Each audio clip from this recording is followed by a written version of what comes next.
Stocks continue their recent trend today as Wall Street responded to delayed American November jobs numbers, which offered some mixed signals about the economy. Let's go to Paul Christopher, head of global investment strategy at Wells Fargo Investment Institute. Thanks for joining us today. My pleasure. Thank you. Let's start with West Texas Intermediate crude under $55 at one point today. Do you see oil regaining anytime soon? No, not really. I mean, there's some traction to be gained, we think, later next year as the U.S. economy and the rest of the world actually accelerate some. But we're in a slow spot right now, and so a fall in oil prices is to be expected. Okay, let's get to the jobs data coming out of the U.S. Did you see anything that would have moved the Fed to cut deeper?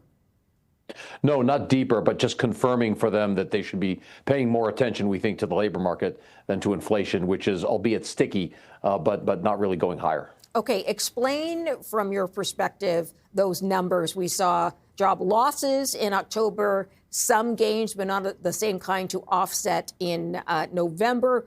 How would you characterize what you saw?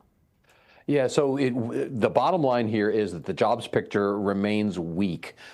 Firms are not employing a lot of new people. They're also not laying off a lot of new people. So we're seeing new claims, initial claims, continuing claims. Those are still looking okay. And an unemployment rate of 4.6% is still very low. But the decline in October, that really associates, we think, with the shutdown of the U.S. government. The rebound in November, offset by revisions to previous months. But let's keep our eyes on the ball here. The economy is still in good shape. The retail sales numbers will tell you that. We're just not seeing a lot of new hiring. Again, not seeing a lot of firing either. Okay. Is any of the sector-specific information troublesome to you? The manufacturing sector being dragged down, for example? No, and if you look at the PMIs that were out, also you get a picture of slowing but not collapse. And again, that's right in the lane that we've been calling for. A slowdown in the fourth quarter, aggravated by the U.S. government shutdown. We think by the time we get to tax refund season next year, February, March, April, you're going to see a considerable stimulus come from very large tax refunds, probably some of the largest in recent memory if you exclude the 2021 pandemic and the payouts. Will that look like hiring, though? Well, what you'll see happening is a convergence of trends. Even if you leave aside AI spending, tech spending right now, you've got deregulation, which we think is accumulating momentum, and that's going to be cost cutting and helpful for small businesses who, by the way, create 70% of the new jobs in the U.S. as it is. So deregulation, that's going to help them. Lower interest rates especially will help small businesses. That has been a real anchor around their necks now since 2022. And then you get the tax refunds and maybe even tariff effects start to fade as we go forward from here. Those have also hit small businesses harder. And we see 5 out of the last 6 months in surveys, small businesses say they plan to increase hiring. We are looking for a stronger job market and a stronger economy as 2026 progresses. But between now and maybe the middle of the winter, it's not going to look very good. Okay. Let's talk about what else is feeding into the volatility in the market. Besides job numbers, what else do you see feeding in? Just there's still some profit taking going on from the tech sector.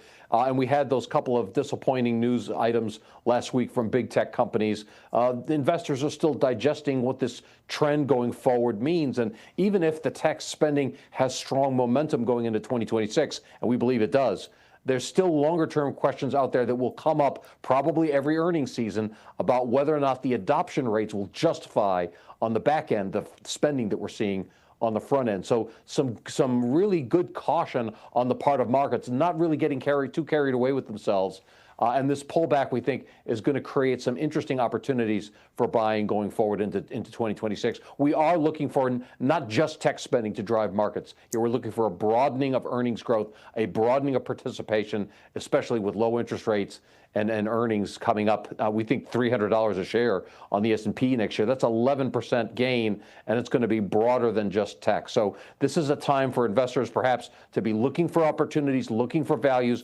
Our favorites right here are utilities, industrials, and financials. We see good valuation there, and we see them participating, not just in the tech spending trend as sort of ancillary sectors, but also as part of a general and broader economic recovery in the U.S. and North America and in the world, too. Okay, so I was going to ask you which one is sort of a tech play, but a broader tech play.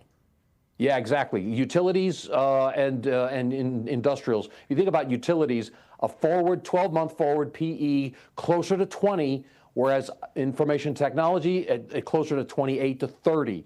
So if you're looking for a way to play tech, but in a cautious way that's value-oriented, think about the data centers and utilities and industrials. The financials could participate in there too, insofar as they're lending to help create those data centers. With the one big beautiful bill coming and deregulation coming through that, I'm wondering if you see a specific sector that you like that will take advantage of that. Oh, all three of those: industrials, utilities, financials. Financials are most favorable. The steepening of the yield curve also helps financials. That's an economic factor independent of the pace and the momentum behind the tech spending. Okay. In that case, I will leave it there.